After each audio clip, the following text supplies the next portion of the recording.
सिंहासन रे देख न्याय सिंहासन सिंहासन रे बसे किए राजा ताले एठी जो न्याय लेखा गला न्याय रो सिंहासन ता माने कौन माने जे न्याय माने जे राजा हितबो आ से माने प्रतिशोध नब आ न्याय माने मन पूरण करथबो माने राजा राजा राजार पालन करथबो की करथबो तू कह न्याय दउथबो लोक माने राजा न्याय दउथबो ना सिंहासन न्याय दउथबो ताले एठी न्याय रो सिंहासन लेखाला जे सिंहासन न्याय दउथबो हां सिंहासन न्याय रो सिंहासन लेखला की पई न्याय सिंहासन माने ओ सिंहासन देखिबा एठी सिंहासनटा न्याय करूची अच्छा जदि सिंहासन न्याय करची से केंती करबो हे तो जाने सिंहासन से कोन कथा कहि परिबो ना नाही तबे न्याय रो सिंहासन कोन देखिबा हैला आउ से केमती न्याय करूची राजा करूची ना किए करूची एठी कड़ा पढ़िले आकु देखिबा हैला हैला न्याय रो सिंहासन देख हैं बही को ना बही को कौन कहूची से देख अनेक वर्ष तलर कथा उज्जयिनी नाम रे एक ऐतिहासिक तथा प्राचीन नगरी थिला सेठारे भोजराज नाम रे जने राजा राजत्व करुथिले तांको नगरी को लगी धारापुरी बोली गोटे ग्राम थिला सेठारे एक सुदीर्घ पड़िया थिला प्रत्येक दिन अनेक पिला सही पड़िया को खेलिया को आसंती पड़ियार गोटे पटे उच्च चिकण पथरटीए थिला पिला माने मिसी सेठारे गोटे मंचा तैयारी कले मंचाटी सिंहासन भली देखा जाउथिला मंचा तैयारी परे पिलाटीर सेथिरे थिबा पत्थर उपरे बसी पड़िला सबु सांग को डाकी कहिला ए सिंहासन आजिठू मोर मु राजा तुमे माने मोर पारिषद वर्ग तुम्भे माने जण जण करी तुमर अभियोग मो निकट को आण मु से गुड़िक विचार करी कहीकि से बसीगला किए से जो पिलाटा है एबे देख अनेक वर्ष तलर कथा ताले बहुत पूर्व बहुत वर्ष तलर कथा उज्जयिनी नाम रे एक ऐतिहासिक तथा प्राचीन नगरी थिला उज्जयिनी ताले से नगरी रो ना कौन उज्जयिनी हैला ताले उज्जयिनी जो नगरी से उज्जयिनी रे किए थिले आ जानिछ राजा विक्रमादित्य हैला से देखिबा आकु थिबो कि नहीं तबे उज्जयिनी नाम रे एक ऐतिहासिक तथा प्राचीन नगरी थिला नगरी रो ना कौन उज्जयिनी हैला उज्जयिनी नाम रे गोटे नगरी थिला बा राज्य थिला जाको हैला सेठारे भोजराज नाम रे जने राजा राजत्व करथिले से राजांकर ना कौन भोजराज किए किए भोजराज तांको नगरी को लगी धारापुरी बोली गोटे ग्राम थिला ताले आ गोटे से जो नगरी से नगरी को लगी कि गोटे गाँ थिला से गाँ रो ना होची धारापुरी को पुरी धारापुरी हैला खाली पुरी नुहे कि पुरी धारापुरी हैला सेठारे एक सुदीर्घ पड़िया थिला सुदीर्घ माने बहुत बड़ पड़िया थिला हैला प्रत्येक दिन अनेक पिला सही पड़िया को खेलिया को आसंती पड़ियार गोटे पटे उच्च चिकण पथरटीए थिला ताले पड़ियार गोटे साइड रे गोटे बहुत बड़ कौन थिला चिकण पथरटीए थिला पिला माने मिसी सेठारे गोटे मंचा तैयारी कले मंचा माने मंच मंच जानिछ मंच कौन जोठी बसंती हैला चित्रटा को देख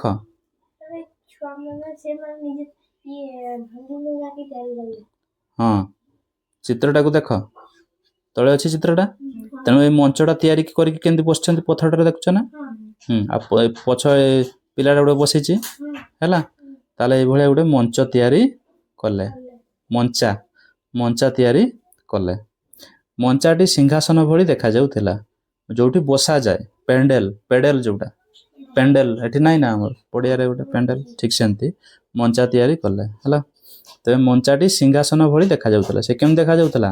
ସିଂହାସନ ଭଳିଆ। ଦେଖ କେମିତି ବସିଛି ନା ମାନେ ମଞ୍ଚା ତିଆରି ପରେ ପିଲାଟିଏ ସେଥିରେ ଥିବା ପଥର ଉପରେ ବସି ପଡ଼ିଲା। ତାହେଲେ ସେମିତି ବସିଗଲା।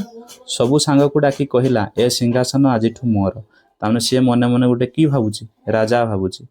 ମୁଁ ରାଜା, ତେଣୁ ସିଏ ରାଜା ଭାବିଲା। ତୁମେ ମାନେ ମୋର ପାରିଷଦ ବର୍ଗ। ପାରିଷଦ ବର୍ଗ ମାନେ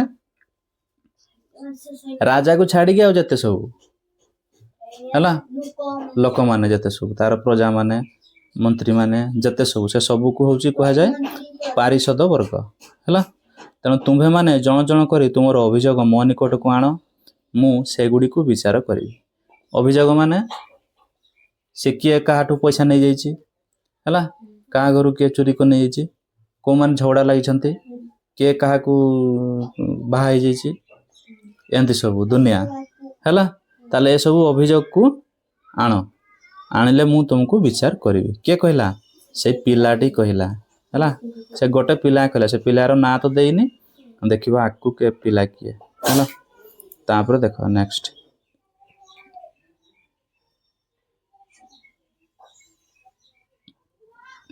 ସଭିଏ ମିଶି ବିଭିନ୍ନ ପ୍ରକାର ଅଭିଯୋଗ ଗୋଟିଏ ପରେ ଗୋଟିଏ ରାଜାଙ୍କ ନିକଟରେ ଉପସ୍ଥାପନ କରନ୍ତି। ପିଲାଟି ମଞ୍ଚାର ସିଂହାସନରେ ବସି ସମସ୍ତଙ୍କ ଅଭିଯୋଗ ଶୁଣେ ଓ ତୁରନ୍ତ ସମସ୍ତଙ୍କୁ ଖୁସି କଲା ଭଳି ଫଇସାଲା ଶୁଣାଏ। ପିଲାମାନେ ନିୟମିତ ଏଭଳି ଖେଳ ଖେଳନ୍ତି ଓ ବହୁତ ମଜା କରନ୍ତି। ପଡ଼ିଆ ଦେଇ ଯାଉଥିବା ବାଟୋଇମାନେ ମଧ୍ୟ ପିଲାଙ୍କ ଏହି ଖେଳକୁ ଉପଭୋଗ କରନ୍ତି ଓ ରାଜା ଭାବେ ମଞ୍ଚାସୀନ ପିଲାଟିର ବିଚାର ଶୈଳୀକୁ ଦେଖି ଆଶ୍ଚର୍ଯ୍ୟ ପ୍ରକଟ କରନ୍ତି। ବେଳେବେଳେ ନିଜ ନିଜ ମଧ୍ୟରେ କୁହାକୁହି ହୁଅନ୍ତି କି ଏ ବାଳକ ଦେହରେ କିଛି ଦୈବୀ ଶକ୍ତି ରହିଛି, ଫଳରେ ସେ ଏଭଳି ସୁନ୍ଦର ଓ ଉପଯୁକ୍ତ ବିଚାର ପ୍ରଦାନ କରି ପାରୁଛି ହେଲା। ତାହେଲେ ସଭିଏ ମିଶି ବିଭିନ୍ନ ପ୍ରକାର ଅଭିଯୋଗ ଗୋଟିଏ ପରେ ଗୋଟିଏ ରାଜାଙ୍କ ନିକଟରେ ଉପସ୍ଥାପନ କରନ୍ତି। ତାହେଲେ ଅଭିଯୋଗ ଏବେ କହିଲି, ଅଭିଯୋଗ କ'ଣ? କିଏ ମାନେ କ'ଣ ଅସୁବିଧାରେ ପଡ଼ିଛନ୍ତି ହେଲା, ବିଚାର କରିପାରୁନାହାନ୍ତି, ତେବେ ଅଭିଯୋଗ ଶୁଣାନ୍ତି। ପିଲାଟି ମଞ୍ଚାର ସିଂହାସନରେ ବସି ସମସ୍ତଙ୍କ ଅଭିଯୋଗ ଶୁଣେ ଆଉ ତୁରନ୍ତ ସମସ୍ତଙ୍କୁ ଖୁସି କଲା ଭଳି ଫଇସାଲା ଦିଏ। ତାହେଲେ ଭଲ ଫଇସାଲା ଦିଏ ମାନେ ଶେଷରେ ସିଏ ଯେଉଁ ବାହାର କରେ। ଠିକ୍ ଅଛି, ଧରାଯାଉ 3 ଜଣ ଆସିଥିବେ ହେଲା, ତା ବାପ ସେ ଝିଅର ଗୋଟେ ବାପ ଆସିବ, ଦେଇକି 3ଟା ପିଲାକୁ ଆଣିକି ଆସିବ। ତାପରେ କହିବ ଯେ 3 ଜଣ ଭିତରୁ କିଏ ମୋ ଝିଅ ପାଇଁ ଯୋଗ୍ୟ ବାଛି ଦିଅ। ତେଣୁ ସିଏ ଫଇସାଲା କରିବ କିଏ? ସେ ପିଲା, ସେ ରାଜା, ସିଏ ଏବେ କି ନିଜକୁ ଭାବୁଛି? ରାଜା ଭାବୁଛି। ତାହେଲେ ସିଏ ଏବେ ଫଇସାଲା କରିବ ହେଲା। ତାହେଲେ 3 ଜଣଙ୍କ ଭିତରୁ ଜଣକୁ ସିଏ ବାଛିବ। କାହାକୁ? ତା ଝିଅ ପାଇଁ। ତ ସିଏ ତ ବାଛି ପାରୁନି ମାନେ ଆସିକି କହିବ ମୋର ଅସୁବିଧା ଏଇଟା, ମୋତେ କୁହନ୍ତୁ। ତାହେଲେ ସିଏ ଦେଖିବ କିଏ? ଆମର ଯେଉଁ ପିଲାଟା, ସିଏ ଦେଖିବ ଯେ ଏଇ ପିଲାଟା, ଏଇ 3 ଜଣ ପିଲା ମଧ୍ୟରୁ କେଉଁଟା ଠିକ୍। ତେଣୁ ଜଣଙ୍କର ଏଇ ଗୁଣ ଅଛି, ଇନକମ୍ ଏମିତି କରୁଛି, ପଇସା ପତ୍ର ଏମିତି ରୋଜଗାର କରୁଛି। ଆଉ ଜଣେ ପୁଣି ଏଇଆ କରୁଛି, ତାର ଏତିକି ଜମି ଅଛି, ଏତିକି କ'ଣ ଅଛି। ଆଉ ଜଣେ ପୁଣି ତାର ଏଇଆ ଅଛି। ତେଣୁ ବିଚାର କରିସାରିଲା ପରେ, ସବୁ କିଛି ଜାଣି ସାରିଲା ପରେ ଶେଷରେ ଗୋଟେ ନିଷ୍ପତ୍ତି ନେବେ ଯେ ତମ ଝିଅ ପାଇଁ ଏହି ବରକନ୍ୟା ଠିକ୍ ହେଲା। ବୁଝିହେଲା ନା? ତାପରେ ତା ସହିତ ବିବାହ କରିବା ଠିକ୍ କଲି। ସିଏ କ'ଣ କରିବ? ଫଇସାଲା ଶୁଣେଇବ। ଆଉ ସେ ଯେଉଁ ଫଇସାଲା ଶୁଣେଇବ ସେଇଟା ଠିକ୍ ଫଇସାଲା ସିଏ ଶୁଣେଇ ପାରୁଛି କିଏ? ସେ ଯେ ପିଲା ସେ ମଞ୍ଚରେ ବସିଛି, ସେ କି କରୁଛି? ଠିକ୍ ଫଇସାଲା ଶୁଣେଇ ପାରୁଛି ଏଇ ପିଲାଟା ହେଲା, ଯେ ବସିଛି। ଦେଖୁଛ ନା?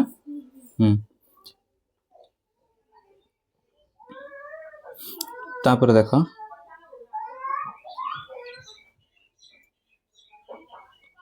ପିଲାମାନେ ନିୟମିତ ଏଭଳି ଖେଳ ଖେଳନ୍ତି ଓ ବହୁତ ମଜା କରନ୍ତି। ତାହେଲେ ଖେଳନ୍ତି, ଖେଳିଲା ପରେ କି କରନ୍ତି? ମଜା କରନ୍ତି। ତୁମେ ଯେତେବେଳେ ଖେଳ କାନ୍ଦୁଥାଅ ନା ମଜା କରୁଥାଅ? ମଜା କର ନା ନାହିଁ? ଯେ ଖେଳ ଖେଳିଲେ ବି ଯେମିତି ଖେଳୁଛ, ମଜା କରୁଛ ନା କାନ୍ଦୁଛ? ମଜା ତ। ପଡ଼ିଆ ଦେଇ ଯାଉଥିବା ବାଟୋଇମାନେ ମଧ୍ୟ ପିଲାଙ୍କ ଏହି ଖେଳକୁ ଉପଭୋଗ କରନ୍ତି ଓ ରାଜା ଭାବେ ମଞ୍ଚାସୀନ ପିଲାଟିର ବିଚାର ଶୈଳୀକୁ ଦେଖି ଆଶ୍ଚର୍ଯ୍ୟ ପ୍ରକଟ କରନ୍ତି। ତାହେଲେ ତାର ବିଚାର ଶୈଳୀ ବହୁତ ବଢ଼ିଆ ହେଉଥିଲା। ତେବେ ପିଲାମାନେ ଯେଉଁ ବାଟୋଇମାନେ ଯେଉଁ ଯାଆନ୍ତି ଲୋକଗୁଡ଼ା ରାସ୍ତାରେ, ସେମାନେ ମଧ୍ୟ ସେ ପିଲାମାନଙ୍କ ଖେଳକୁ ଦେଖନ୍ତି ନା ନାହିଁ? ଖେଳକୁ ଦେଖିକି ସେମାନେ ମଧ୍ୟ ଉପଭୋଗ କରନ୍ତି। ଏଠି ଯେମିତି ତୁମେ ଖେଳୁଥାଅ, ଖେଳିଲା ପରେ କି ହୁଏ, ସେ ପିଲା ଗୁଡ଼ା ଲୋକ ଗୁଡ଼ା ଯେଉଁ ବାଟରେ ଯାଉଥାନ୍ତି ସେମାନେ ତୁମକୁ ଦେଖିକିରି ଟିକେ ରହିଯାଆନ୍ତି ନା କ'ଣ ଖେଳୁଛନ୍ତି କହିକି ପଳାନ୍ତି ସବୁ? ଖୁସି ହୁଅନ୍ତି ନା ନାହିଁ? ମନେ ପଡ଼ୁଛି ନା ନାହିଁ? ହେଲା ତ? ଠିକ୍ ସେମିତି ବାଟୋଇମାନେ ମଧ୍ୟ ସେମାନେ ଆସିକି ଖେଳକୁ ଦେଖନ୍ତି, ଉପଭୋଗ କରନ୍ତି, ଆଉ ତାଙ୍କର ସେ ଯେଉଁ ପିଲାଟିର ବିଚାର ଶୈଳୀକୁ ଦେଖନ୍ତି ଯେ ଏତେ ଆଶ୍ଚର୍ଯ୍ୟ ପ୍ରକାର ବିଚାର ସେ କରିପାରୁଛି କେମିତି। ହେଲା, ଏହା ଦେଖି ଆଶ୍ଚର୍ଯ୍ୟ ପ୍ରକଟ କରନ୍ତି। ବେଳେବେଳେ ନିଜ ନିଜ ମଧ୍ୟରେ କୁହାକୁହି ମଧ୍ୟ ହୁଅନ୍ତି। କ'ଣ ସେ ନା ଏ ବାଳକ ଦେହରେ କିଛି ଦୈବୀ ଶକ୍ତି ରହିଛି, ତାହେଲେ ଏତେ ବଢ଼ିଆ ସେ ବିଚାର କରିପାରୁଛି କେମିତି? ସେ ପିଲାଟା ଯିଏ ମଞ୍ଚାସୀନ ହେଇଛି, ମାନେ ମଞ୍ଚରେ ଯିଏ ବସିଛି, ହେଲା, ସେ କେମିତି ଏତେ ସୁନ୍ଦର ବିଚାର କରିପାରୁଛି କହିକି ସେମାନେ ଆଶ୍ଚର୍ଯ୍ୟ ହେଇଯାଉଛନ୍ତି। ଫଳରେ ସେ ଏଭଳି ସୁନ୍ଦର ଓ ଉପଯୁକ୍ତ ବିଚାର ପ୍ରଦାନ କରିପାରୁଛି, ତାହେଲେ ତା ଭିତରେ, ସେ ପିଲା ଭିତରେ ବୋଧେ କିଛି ଗୋଟେ ଦୈବୀ ଶକ୍ତି ଅଛି। ତ ଏଠି ଯେଉଁ ବିଷୟଟାର ନାଁ ନ୍ୟାୟର ସିଂହାସନ, ସେ ଦେଖିବା ଯେ ସେ ପିଲା ଭିତରେ ଦୈବୀ ଶକ୍ତି ଅଛି। ଲୋକମାନେ କ'ଣ ଭାବୁଛନ୍ତି? ସେ ପିଲା ଭିତରେ ଦୈବୀ ଶକ୍ତି ଅଛି, ତେଣୁକରି ଏମିତି ବିଚାର କରିପାରୁଛି ନା ନାହିଁ, ସେ ଲୋକମାନେ ଭାବୁଛନ୍ତି। ତାକୁ ଦେଖିବା ପ୍ରକୃତରେ ସେମାନେ ଠିକ୍ ଭାବୁଛନ୍ତି ନା ଆଉ କିଛି ଘଟଣା ଅଛି ଏଠି। ହେଲା, ଦେଖ ତାପରେ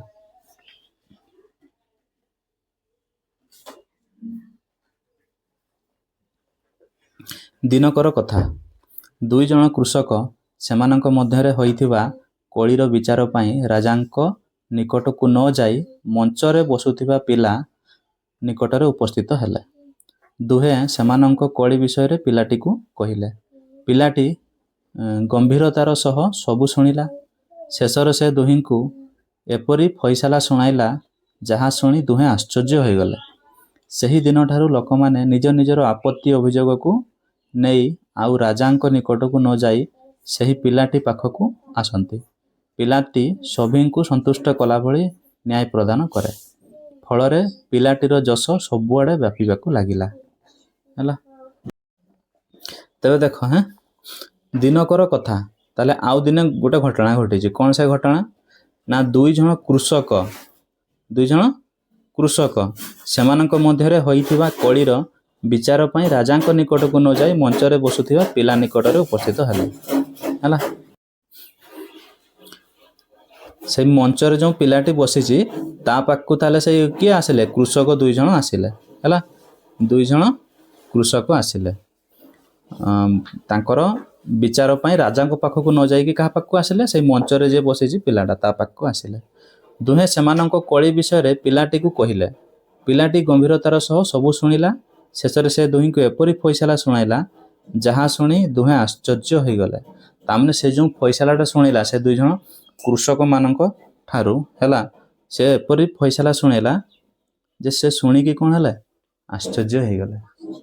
ମାନେ ଯେଉଁ ଫଇସଲା ଶୁଣାଇଲା ସେଟା ଏକଦମ ପରଫେକ୍ଟ ଥିଲା, ମାନେ ସଠିକ୍ ଥିଲା। ହେଲା, ସେଇ ଦିନଠାରୁ ଲୋକମାନେ ନିଜ ନିଜର ଆପତ୍ତି ଅଭିଯୋଗକୁ ନେଇ ଆଉ ରାଜାଙ୍କ ନିକଟକୁ ନ ଯାଇ ସେହି ପିଲାଟି ପାଖକୁ ଆସନ୍ତି। ପିଲାଟି ସଭିଙ୍କୁ ସନ୍ତୁଷ୍ଟ କଲା ଭଳି ନ୍ୟାୟ ପ୍ରଦାନ କରେ।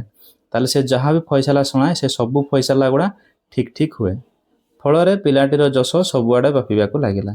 ତେଣୁ ସବୁଆଡ଼େ ବ୍ୟାପିଲା ମାନେ କାହା ପାଖକୁ ବ୍ୟାପିଲା? ରାଜାଙ୍କ ପାଖକୁ। ଯେ ରାଜା ତାପରେ କ'ଣ ଭାବିଥିବେ ଯେ ମୋ ପାଖକୁ କେହି ଆସୁନାହାନ୍ତି, ସେ ପିଲାଟା ପାଖକୁ ଯାଉଛନ୍ତି, ତାହେଲେ ରାଜାଟାକୁ ଖରାପ ଲାଗିଥିବ ନା ନାହିଁ? ହଁ, ସେ କ'ଣ ଭାବିଥିବ ଯେ ଏତିକି ଟିକେ ଛୁଆଟା ସେ ମୋ ପାଖକୁ ନ ଆସିକିରି, ମାନେ ଲୋକମାନେ ମୋ ପାଖକୁ ନ ଆସିକି ସେ ଛୋଟିଆ ଛୁଆଟା ପାଖକୁ ଯାଉଛନ୍ତି, ସେଟା ଭାବିଥିବ। କିଏ? ରାଜା ଭାବିଥିବେ। ତାପରେ ଦେଖିବା ରାଜା କ'ଣ କରୁଛନ୍ତି କି ନାହିଁ। ରାଜାଙ୍କ ନିକଟରେ ପିଲାଟିର ଖ୍ୟାତି ପହଞ୍ଚିଗଲା। ହେଲା, ପ୍ରଥମେ ସେ ବହୁତ ରାଗିଗଲେ, କିନ୍ତୁ ପରେ ସେ ମନସ୍ଥ କଲେ ଯେ ପିଲାଟି ନିକଟକୁ ଯିବେ ଓ ପିଲାର ବିଚାରଧାରାକୁ ଦେଖିବେ। ପରଦିନ ପାତ୍ରମନ୍ତ୍ରୀଙ୍କ ସହ ରାଜା ମଞ୍ଚାର କିଛି ଦୂରରେ ରହି ପିଲାମାନଙ୍କ ଖେଳକୁ ନିରୀକ୍ଷଣ କଲେ। ସେ ପିଲାଟିର ବୁଦ୍ଧିମତ୍ତା ଓ ନ୍ୟାୟ ପ୍ରଦାନ ଶୈଳୀକୁ ବହୁତ ପସନ୍ଦ କଲେ। ମନ୍ତ୍ରୀଙ୍କୁ ପାଖକୁ ଡାକି କହିଲେ, ସତରେ ଏ ପିଲା ବଡ଼ ବୁଦ୍ଧିମାନ, ତା ବିଚାରଧାରାକୁ ମାନିବାକୁ ପଡ଼ିବ। ଏତେ ଛୋଟ ବୟସରେ ସେ ଯେଉଁ ନ୍ୟାୟ ବିଚାର କରୁଛି, ବଡ଼ମାନେ ମଧ୍ୟ ତା ନିକଟରେ ହାର ମାନିବେ। ଏହି ସମୟରେ ଜଣେ ପାରିଷଦ କହିଲେ, ହଜୁର, ଏ ପିଲା ତ ନିଇତି ମଞ୍ଚରେ ବସୁଥିବା ପିଲା ନୁହେଁ। ପ୍ରତିଦିନ ମଞ୍ଚାରେ ବସୁଥିବା ପିଲା ଜ୍ୱରରେ ଆକ୍ରାନ୍ତ ହୋଇଥିବା ଯୋଗୁଁ ତା ସ୍ଥାନରେ ଏ ପିଲା ମଞ୍ଚାସୀନ ହୋଇଛି। ରାଜା କହିଲେ, ତେବେ ଏହା ତ ବଡ଼ ଆଶ୍ଚର୍ଯ୍ୟ କଥା। ଯାହା ବି ହେଉ, ଏହି ମଞ୍ଚା ସିଂହାସନର ନିଶ୍ଚୟ କିଛି ଚମତ୍କାରିତା ଅଛି। ମୁଁ ଏହାକୁ ପରୀକ୍ଷା କରିବି। କିଏ କହିଲେ? ରାଜା। ହେଲା, ଏବେ ଦେଖ। ତେବେ ରାଜାଙ୍କ ନିକଟରେ ପିଲାଟି ଖ୍ୟାତି ପହଞ୍ଚିଗଲା। ଏ ଯେଉଁ ନ୍ୟାୟ ପ୍ରଦାନ କରୁଛି, ସେ ନ୍ୟାୟ ସବୁ କଥା ଯାଇକି କାହା ପାଖରେ? ରାଜା ପାଖରେ ପହଞ୍ଚିଲା। ପ୍ରଥମେ ସେ ବହୁତ ରାଗିଗଲେ। ତେଣୁ ସେ ରାଗିଗଲେ ଯେ ମୋ ପାଖକୁ ଆସୁନି, ଏ ଛୋଟ ଛୁଆଟା ପାଖକୁ ଯାଉଛନ୍ତି ସମସ୍ତେ, ରାଗିଗଲା। କିନ୍ତୁ ପରେ ସେ ମନସ୍ଥ କଲେ ଯେ ପିଲାଟି ନିକଟକୁ ଯିବେ ଓ ପିଲାର ବିଚାରଧାରାକୁ ଦେଖିବେ। ତେଣୁ ପ୍ରଥମେ ତ ରାଗିଗଲେ, ତାପରେ ଟିକେ ଶାନ୍ତ ହେଇକି ଯେତେବେଳେ ଭାବିଲେ, ସେତେବେଳେ ଦେଖିଲେ ଯେ ପ୍ରକୃତରେ ସେ କ'ଣ ନ୍ୟାୟ ବିଚାର କରୁଛି, ମୋଠୁ ବି ଭଲ। ହଉ ଦେଖିବା, ଥରେ ପରୀକ୍ଷା କରିବା। ସେୟା ସେ ଭାବିଲେ। ହେଲା, ତା ପରଦିନ କ'ଣ ହେଲା ନା, ପାତ୍ର ମନ୍ତ୍ରୀଙ୍କ ସହ, କିଛି ମନ୍ତ୍ରୀମାନଙ୍କ ସହ ରାଜା ମଞ୍ଚାର କିଛି ଦୂରରେ ରହି ପିଲାମାନଙ୍କ ଖେଳକୁ ନିରୀକ୍ଷଣ କଲେ। ହେଲା, ତାହେଲେ କିଛି ଦୂରରେ ରହିକିରି ପିଲାମାନଙ୍କର ଖେଳକୁ ସେ ଦେଖିଲେ ଯେ କେମିତି ସେମାନେ ଖେଳୁଛନ୍ତି। ବିଚାର ଠିକ। ସେ ପିଲା ଓ ନ୍ୟାୟ ପ୍ରଦାନ ଶୈଳୀକୁ ବହୁତ ପସନ୍ଦ କଲେ। ତେଣୁ ଯେତେବେଳେ ସେ ଦେଖିଲେ ଯେ ଏତେ ସୁନ୍ଦର ବିଚାରଧାରା ସେ ରଖିଛି, କିଏ? ସେ ପିଲା। ସେ ଆଶ୍ଚର୍ଯ୍ୟ ହେଇଗଲେ ଯେ ସେ ପିଲାଟା ଯେଉଁ ବସିଛି ଏ ଯେଉଁ ସିଂହାସନରେ, ସେ ନିଜେ ଯେଉଁ ସିଂହାସନ ମାନେ କ'ଣ, ସେଟା ପ୍ରକୃତ ସିଂହାସନଟା ମାଟିରେ ପଥରରେ ତିଆରି। ହେଲା, ତ ସେ ସିଂହାସନରେ ଯିଏ ବସିଛି ପିଲାଟା, ସିଏ ଏତେ ସୁନ୍ଦର ବିଚାର କରୁଛି, ରାଜା ମଧ୍ୟ ଦେଖିକି ଆଶ୍ଚର୍ଯ୍ୟ ହେଇଗଲେ। ସେ ପାଖକୁ ଯାଇଥିଲେ, ଟିକେ ଦୂରରେ ଠିଆ ହେଇକି ଦେଖୁଥିଲେ। ହଁ, ଲତା ପାଖରେ ଠିଆ ହେଇକି ସେ ଦେଖୁଥିଲେ। ହେଲା, ତାହେଲେ ଆଶ୍ଚର୍ଯ୍ୟ ହେଇଗଲେ। ଆଉ ବହୁତ ମଧ୍ୟ ତାଙ୍କର ଶୈଳୀକୁ, ବିଚାର ଶୈଳୀକୁ, ନ୍ୟାୟ ପ୍ରଦାନ ଶୈଳୀକୁ ବହୁତ ପସନ୍ଦ କଲେ। ମନ୍ତ୍ରୀଙ୍କୁ ପାଖକୁ ଡାକି କହିଲେ, ସତରେ ଏ ପିଲା ବଡ଼ ବୁଦ୍ଧିମାନ, ତା ବିଚାରଧାରାକୁ ମାନିବାକୁ ପଡ଼ିବ। ତାହେଲେ ଏତେ ସୁନ୍ଦର, ଏତେ ବୁଦ୍ଧିମାନ ପିଲା, ସେ ପିଲାଟା ଏତେ ସୁନ୍ଦର ନ୍ୟାୟ ପ୍ରଦାନ କରୁଛି। ହେଲା, ତେଣୁ ତାର ବିଚାରଧାରାକୁ ମାନିବା ପାଇଁ ପଡ଼ିବ। କାହାକୁ କହିଲେ? ଜଣେ ମନ୍ତ୍ରୀକୁ ଡାକିକି ସେ କହିଲେ। ଏତେ ଛୋଟ ବୟସରେ ସେ ଯେଉଁ ନ୍ୟାୟ ବିଚାର କରୁଛି, ବଡ଼ମାନେ ମଧ୍ୟ ତା ନିକଟରେ ହାର ମାନିବେ। ତେଣୁ ସେ ରାଜା ନିଜେ ତ ଆସିକି ପସନ୍ଦ କରିଗଲେ, ଯିଏକି ବର୍ଷ ବର୍ଷ ଧରିକି ନ୍ୟାୟ ଦେଉଛନ୍ତି ବା ବିଚାର କରୁଛନ୍ତି। କିଏ? ରାଜା। ତେଣୁ ଅନ୍ୟମାନେ କାହିଁକି ପସନ୍ଦ କରିବେ ନାହିଁ? କରିଯିବେ। ହେଲା, ଏଇ ସମୟରେ ଜଣେ ପାରିଷଦ କହିଲେ, ପାରିଷଦ ମାନେ କ'ଣ କହିଥିଲେ? ରାଜାଙ୍କୁ ଛାଡ଼ିକି ଆଉ ଜଣେ କିଏ? ହେଲା, ସେ ତାଙ୍କ ସେଇ ମନ୍ତ୍ରୀ ମଧ୍ୟରୁ କିଏ ଜଣେ କହିଲେ କ'ଣ ନା, ହଜୁର, ଏ ପିଲା ତ ନିଇତି ମଞ୍ଚରେ ବସୁଥିବା ପିଲା ନୁହେଁ। ତାହେଲେ ସବୁଦିନ ଯେଉଁ ପିଲା ବସିକି ବିଚାର କରେ, ସେ ପିଲା ଇଏ ନୁହେଁ, ଇଏ ଆଉ ଜଣେ ପିଲା ବସିଛି। ହେଲା, ତାହେଲେ ସେ ପିଲାର କ'ଣ ହେଇଛି ନା, ପ୍ରତିଦିନ ମଞ୍ଚାରେ ବସୁଥିବା ପିଲା ଜ୍ୱରରେ ଆକ୍ରାନ୍ତ ହୋଇଥିବା ଯୋଗୁଁ ତା ସ୍ଥାନରେ ଏ ପିଲା ମଞ୍ଚାସୀନ ହୋଇଛି। ହେଲା, ତେଣୁ ସେ ପିଲା ଏବେ ଜ୍ୱର ହେଇଛି, ତାକୁ ସେ ଜ୍ୱରରେ ପଡ଼ିଛି ବୋଲି ସିଏ ଆଉ ଖେଳିବା ପାଇଁ ଆସିନି। ତୁମେ ଜ୍ୱରରେ ପଡ଼ିଲେ ଖେଳିବା ପାଇଁ ଯାଅ ନା ଘରେ ଶୋଇଥାଉ କମଳ ଘୋଡ଼େଇକି? ଘରେ ଶୋଇଥାଉ ତ? ସେ ସେମିତି ଘରେ ଶୋଇଛି। କିଏ? ଯେଉଁଦିନ ସବୁଦିନ ବସୁଥିଲା ଯେ ପିଲା, ସିଏ ବସିନି, ତା ଜାଗାରେ ଆଉ ଜଣେ ପିଲା ଗୋଟେ ଖେଳୁଛି। ନାଇଁ, ସିଏ ନୁହେଁ, ସେ ଆଉ ଜଣେ। ଚିତ୍ରଟାରେ ସେମିତି ହେଇଛି ସିନା, ଆଉ ଜଣେ ସେ ବସିଛି।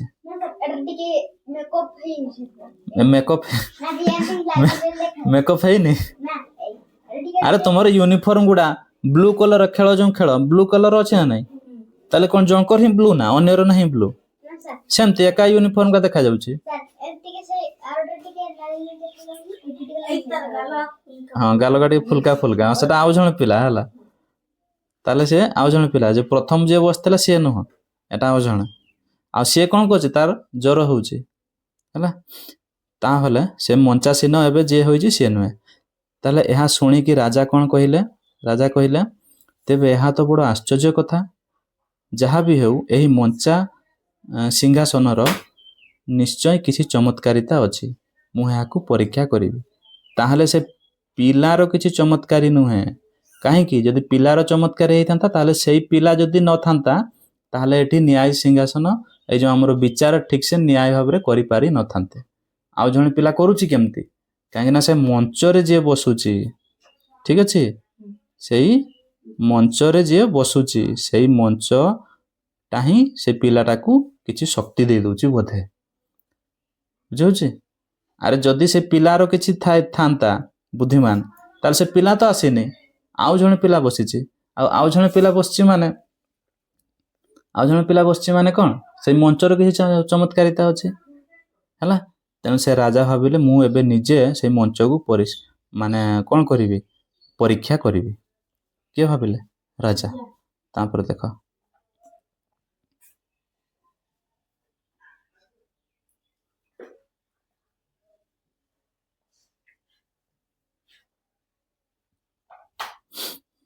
ରାଜା ତତ୍କ୍ଷଣାତ୍ ସେହି ମଞ୍ଚା ତଳକୁ ଖୋଳିବାକୁ ଆଦେଶ ଦେଲେ।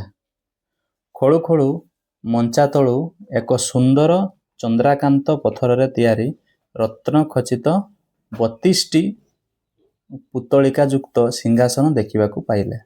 ସିଂହାସନର 4ଟି ଗଡ଼ରେ 4 ଜଣ ଦେବଦୂତଙ୍କ ମୂର୍ତ୍ତି ଖୋଦେଇ ହୋଇ ସିଂହାସନରେ ଶୋଭାବର୍ଦ୍ଧନ କରୁଥିଲା। ରାଜା ତତ୍କ୍ଷଣାତ୍ ସେହି ମଞ୍ଚା ତଳକୁ ଖୋଳିବାକୁ ଆଦେଶ ଦେଲେ। ତାହେଲେ ସେ ଯେଉଁ ତାକୁ ପରୀକ୍ଷା କରିବା ପାଇଁ ଯେଉଁ ରାଜା ଚାହୁଁଛନ୍ତି, ସେ ସାଙ୍ଗେ ସାଙ୍ଗେ କ'ଣ କଲେ? ତତ୍କ୍ଷଣାତ୍ ଖୋଳିବାକୁ ଆଦେଶ ଦେଲେ।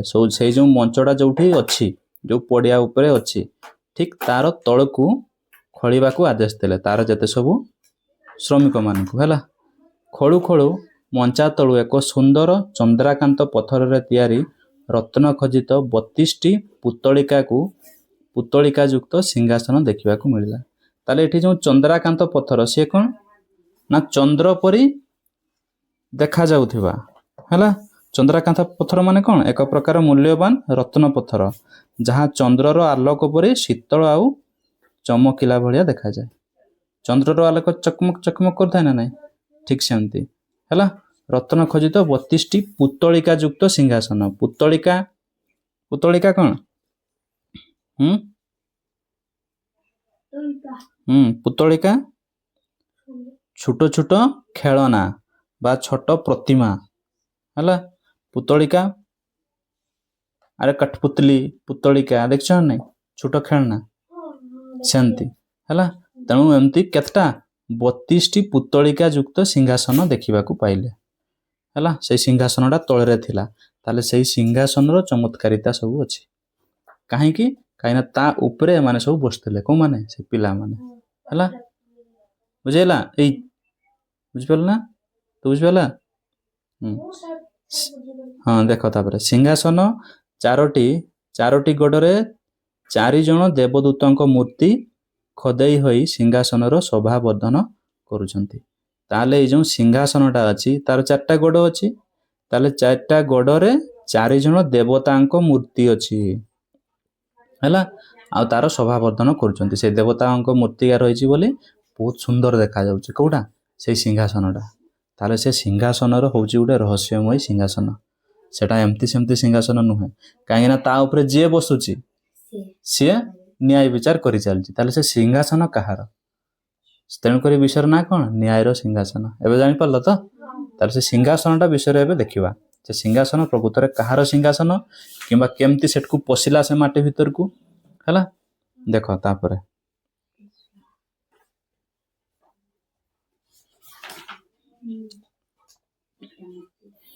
ମାଟି ତଳୁ ସିଂହାସନ ମିଳିବା କଥା ପବନ ବେଗରେ ଚାରିଆଡ଼େ ବ୍ୟାପିଗଲା। ହଜାର ହଜାର ଲୋକ ସିଂହାସନ ଦେଖିବାକୁ ଭିଡ଼ ଜମାଇଲେ।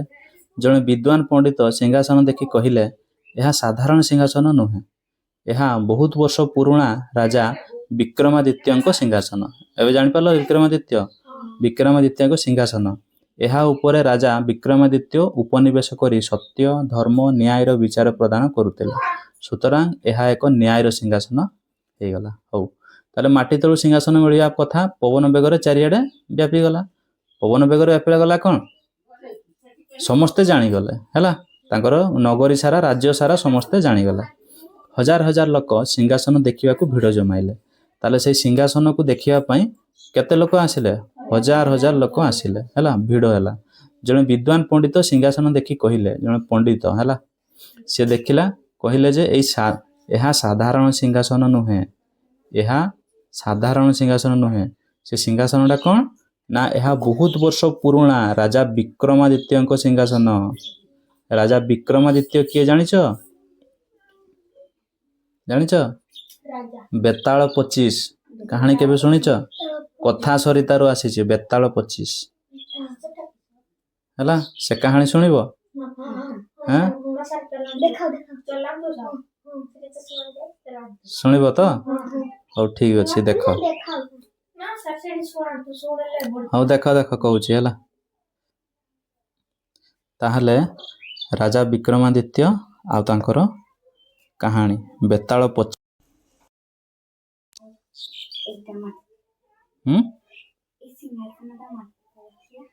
ସିଂହାସନଟା ହେଲା ବେତାଳ ଆଉ ରାଜାଙ୍କର କାହାଣୀ।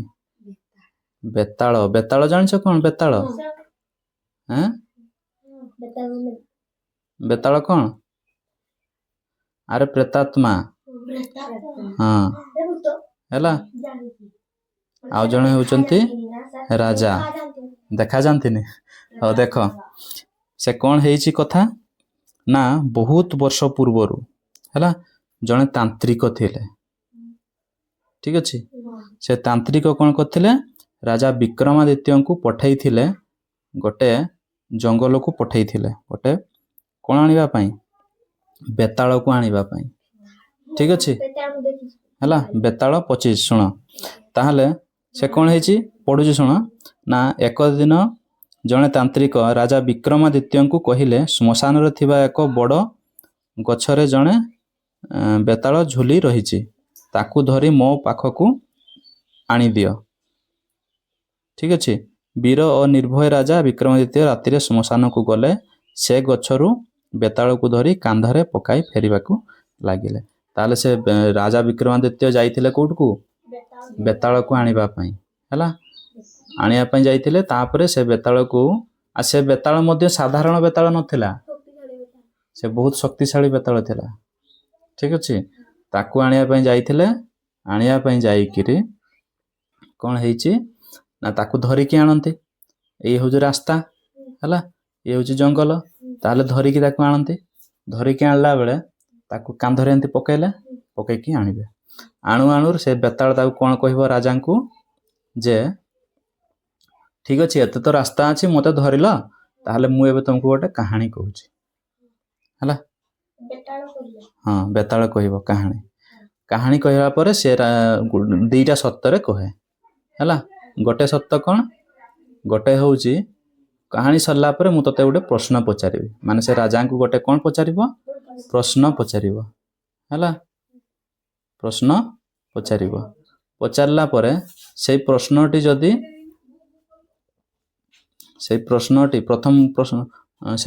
ଯଦି ଜାଣିଥିବ ରାଜା ତାହେଲେ ସେ ଉତ୍ତର ଦବ। ଠିକ ଅଛି ଆଉ ଦ୍ୱିତୀୟ ସତ୍ୟ କଣ ରଖିଲା ଯେ ଯଦି ରାଜା ଠିକ ଉତ୍ତର ଦେଇଦେଲା ତାହେଲେ ମୁଁ ତୋଠୁ ଖସିକି ପୁଣି ପଳେଇକି ସେଇଠି ଯାଇକି ଝୁଲି ପକେଇବି ଯଦି ଠିକ ଉତ୍ତର ରାଜା ଦେଲା ହେଲା। ତେଣୁ ପ୍ରଥମ ହଉଛି ଉତ୍ତର ନା ପ୍ରଥମ କଣ୍ଡିସନ ଥିଲା ରାଜା ଠିକ ଉତ୍ତର ଯଦି ଜାଣିଥିବ ଠିକ ଉତ୍ତର ଦେଲେ ଉଡ଼ିକି ପଳେଇବି ପ୍ରଥମ ଥିଲା ହେଲା। ମାନେ ଠିକ ଉତ୍ତର ଯଦି ରାଜା ଦେଲା ତାହେଲେ ଉଡ଼ିକି ଯାଇକି ସେଇଠି ମୁଁ ପଳେଇବି ହେଲା। ଆଉ ଦ୍ୱିତୀୟ କଣ୍ଡିସନ କଣ ଥିଲା ଦ୍ୱିତୀୟ ନା ଯଦି ରାଜା ଠିକ ଉତ୍ତର ଦେଇ ଜାଣିକି ବି ଯଦି ଠିକ ଉତ୍ତର ନ ଦେଲା ତାହେଲେ ସେ ରାଜାର ମୁଣ୍ଡ ଫାଟିଯିବ ହେଲା। ଦିଟା କଣ୍ଡିସନ ପ୍ରଥମ କଣ୍ଡିସନ ରାଜା ଯଦି ଠିକ ଉତ୍ତର ଦେଇଦେଲେ ହେଲା ତାହେଲେ ମୁଁ ଉଡ଼ିକି ଯାଇକିନା କୋଉଠି ବସିବି ପୁଣି ସେଇ ମୋର ଗଛ ଡାଳରେ ଝୁଲିଯିବି। ଆଉ ଦ୍ୱିତୀୟ କଣ୍ଡିସନ ଥିଲା ରାଜା ଯଦି ଜାଣି ଉତ୍ତର ନ ଦିଅନ୍ତି ଠିକ ଉତ୍ତର ଜାଣିଛନ୍ତି କିନ୍ତୁ ଯଦି ଜାଣିନାହାନ୍ତି କିଛି ଅସୁବିଧା ନାହିଁ ଯଦି ଜାଣିଛନ୍ତି ଏବଂ ଉତ୍ତର ନ ଦିଅନ୍ତି ତାହେଲେ ସେ ରାଜାଙ୍କର ମୁଣ୍ଡ ଫାଟିଯିବ। ଆଉ ସେ ରାଜା ମଧ୍ୟ ରାଜି ହେଇଗଲେ ହେଲା। ତାପରେ ଆସିଲେ ଏମିତି କେତେଟା କାହାଣୀ ଜାଣିଛ 25ଟା କାହାଣୀ କହିଲା। ସେ ଏମିତି କହିବ ଗୋଟେ କାହାଣୀ ଗୋଟେ ସେମିତି ଥିଲା କାହାଣୀଟା ପ୍ରଥମ କାହାଣୀ ଏମିତି ସବୁ କେତେ 25ଟା କାହାଣୀ ହେଲା। 25ଟା କାହାଣୀ ସେ କଣ କାହାଣୀ ସବୁ ଜାଣିଛ?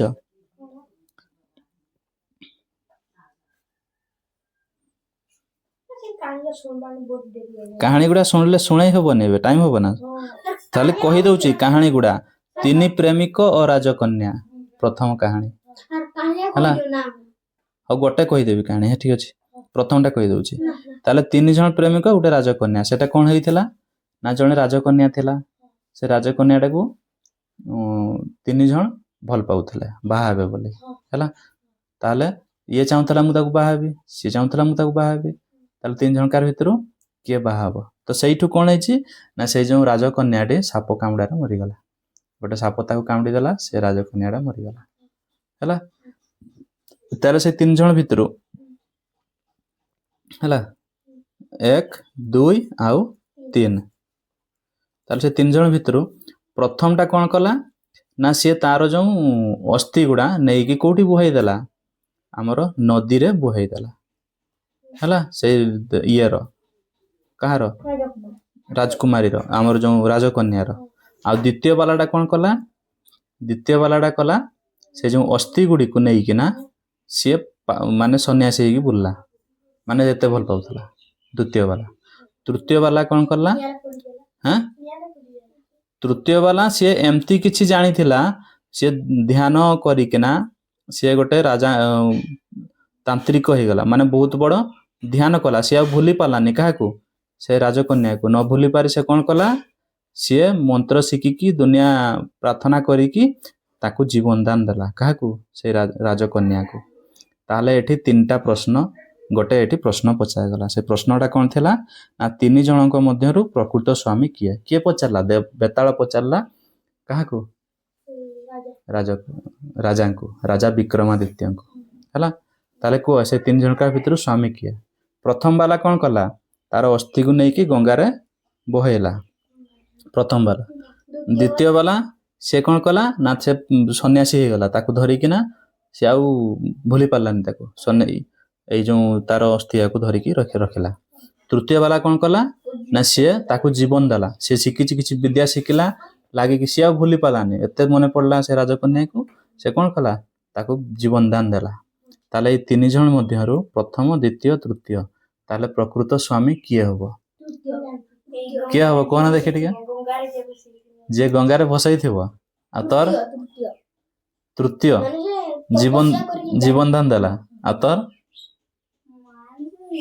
ଜାଣିନି, ଜାଣିପାରୁନି। ଏଠି ପ୍ରକୃତ ସ୍ୱାମୀ କିଏ ହେଲା ଜାଣିଛ?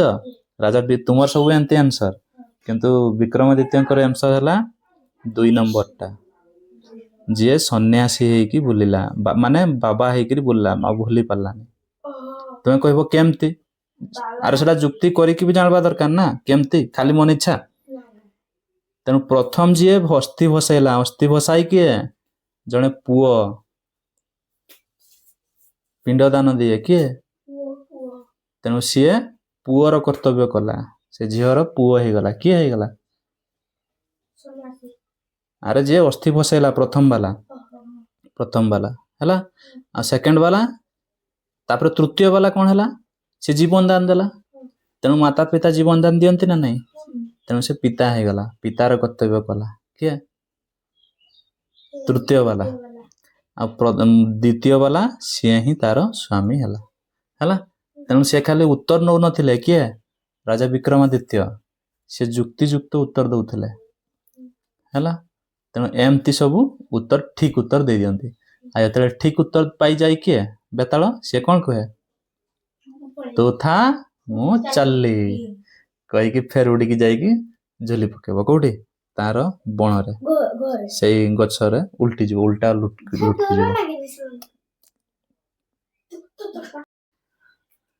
ତାହେଲେ ଏମିତି ସବୁ ସେ ଝୁଲିଲା, ସେ ବେତାଳ ଯାଇକି ଝୁଲିଲା। ତେଣୁ ଠିକ ଉତ୍ତର ଦେଇଦେଲା। ଏମିତି କରି କେତେ ଥର କଲା? 25 ଥର ଠିକ ଉତ୍ତର ଦେଇଦେଲା ହେଲା। ତାହେଲେ 25 ଥର ଯାକ କିଏ? ଆମର ଯେଉଁ ବେତାଳ, ତାଠୁ ଆଉ ବେତାଳକୁ ସିଏ ନେଇ ପାରିଲା ନାହିଁ, ରାଜା ବିକ୍ରମାଦିତ୍ୟ ହେଲା। କିନ୍ତୁ ଉତ୍ତର ସବୁ ଠିକ। ତେଣୁ 25 ଥର ଯେହେତୁ ଉତ୍ତର ଦେଲା, ତେଣୁ ସେ ବେତାଳ ମଧ୍ୟ ଜାଣିଗଲା ଯେ ଇଏ ସାଧାରଣ ରାଜା ନୁହେଁ। ଏତେ ସୁନ୍ଦର, ଏତେ ଜ୍ଞାନୀ, ଏତେ ସାହସୀ ରାଜା ହେଲା।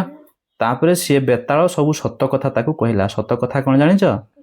ସେଇ ଯେଉଁ ତାନ୍ତ୍ରିକ ଯିଏ ରାଜାକୁ ପଠେଇଥିଲା ବେତାଳକୁ ଆଣିବା ପାଇଁ, ସେ ତାନ୍ତ୍ରିକ ବହୁତ ବଡ଼ ଗୋଟେ ରାକ୍ଷସ ଥିଲା। ସିଏ କ'ଣ ଚାହୁଁଥିଲା ସେ ତାନ୍ତ୍ରିକ ନା ଗୋଟେ ପୁଣ୍ୟାତ୍ମା। ପୁଣ୍ୟାତ୍ମା ମାନେ କିଏ? ସେ ରାଜା ବିକ୍ରମାଦିତ୍ୟ ହେଲା। ସେ ତାଙ୍କୁ ବଳି ଦବ। ଯେତେବେଳେ ଏମିତି ମୁଣ୍ଡଟା ଏମିତି ନୁଇଁବ ଆଗେ ଜୁହାରିବ, ସେ ଜୁହାରିଲା ବେଳକୁ ତା ବେକଟାକୁ ଖଚ୍ କରି କାଟିଦବ।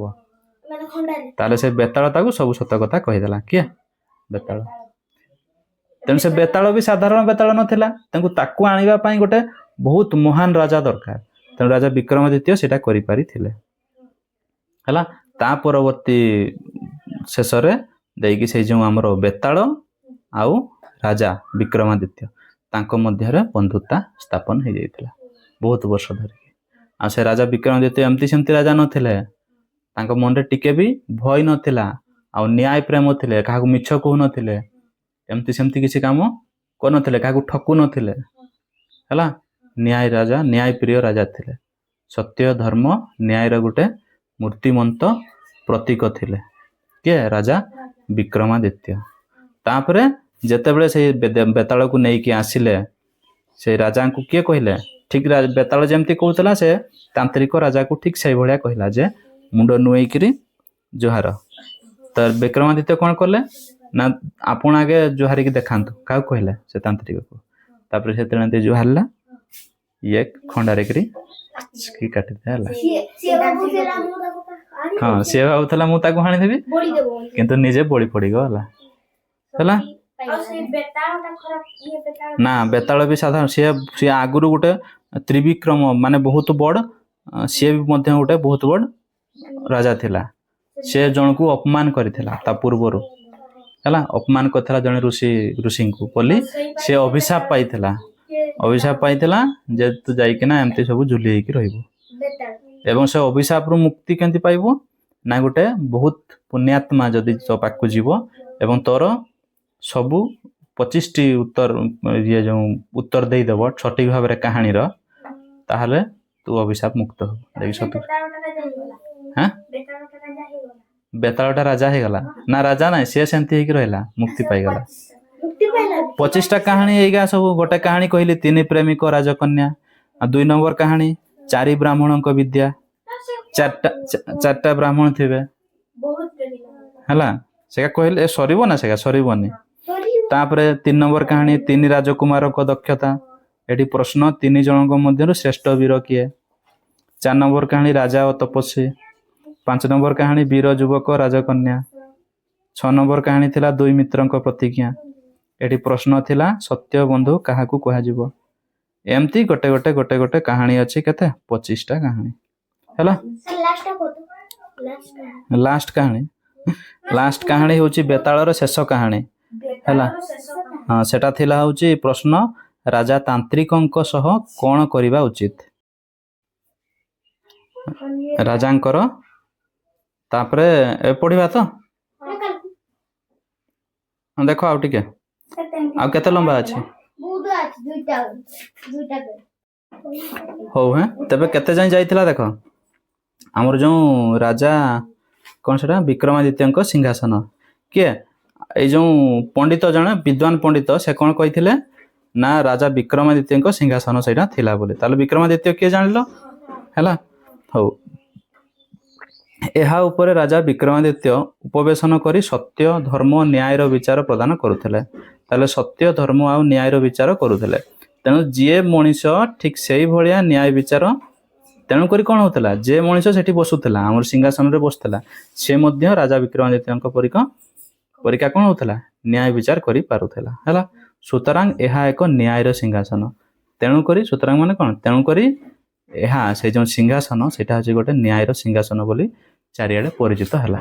ତାହେଲେ ସେ ଯେଉଁ ବିଷୟର ଯେଉଁ ନାଁ ନ୍ୟାୟର ସିଂହାସନ ସେଇଟା ହେଉଛି ଏଇ ସିଂହାସନ। ସେ ସିଂହାସନ କାହାର? ରାଜା ବିକ୍ରମାଦିତ୍ୟଙ୍କର ସିଂହାସନ ହେଲା। ତାପରେ ଦେଖ, ରାଜା ଏହା ଶୁଣି ଆଦେଶ ଦେଲେ ତୁରନ୍ତ ଏ ସିଂହାସନକୁ ରାଜ ଦରବାରକୁ ପ୍ରେରଣ କରାଯାଉ। ଏହା ଉପରେ ମୁଁ ବସିବି ଓ ପ୍ରଜାଙ୍କ ଆପତ୍ତି ଅଭିଯୋଗ ଫଇସଲା କରିବି। ତାହେଲେ ସେ ଯେଉଁ ରାଜା ହେଲା, କିଏ ରାଜା ହେଲା? ଏଠି ହେଉଛି ରାଜା ତାହେଲେ କିଏ? ରାଜା ଭୋଜରାଜ। ସେ ଭୋଜରାଜ ସେ କ'ଣ କଲେ ନା ସିଂହାସନକୁ ତାଙ୍କର ଦରବାରକୁ ଆଣିବା ପାଇଁ କହିଲେ ହେଲା। ଏହାର ଉପରେ ସେ ବସିକି କ'ଣ କରିବେ? ଫଇସାଲା ଶୁଣାଇବେ ବୋଲି କହିଲେ ହେଲା। ତାପରେ ଆଜି ଏତିକି ଥାଉ, ନେକ୍ସଟ ଦେଖିବା ତା ପରଦିନଠୁ ଦେଖିବା କ'ଣ ହେଇଛି କ'ଣ ନାହିଁ। ହଁ ଦେଖିବା ଖାଲି କ'ଣ ହେଉଛି ହେଲା। ହଉ ସେତିକି। ହଁ, ସବୁ କ୍ଲାସ୍ର ଭିଡ଼ିଓ ଗୁଡ଼ିକ ପ୍ଲେଲିଷ୍ଟରେ ଅଛି, ଆପଣ ସେଠାକୁ ଯାଇ ଚେକ୍ କରିପାରିବେ। ଏହି ଭିଡ଼ିଓର ପୂର୍ବବର୍ତ୍ତୀ ଭିଡ଼ିଓ ଏବଂ ନେକ୍ସଟ ପାର୍ଟ ଗୁଡ଼ିକ ମଧ୍ୟ ସେଠାରେ ମିଳିଯିବ।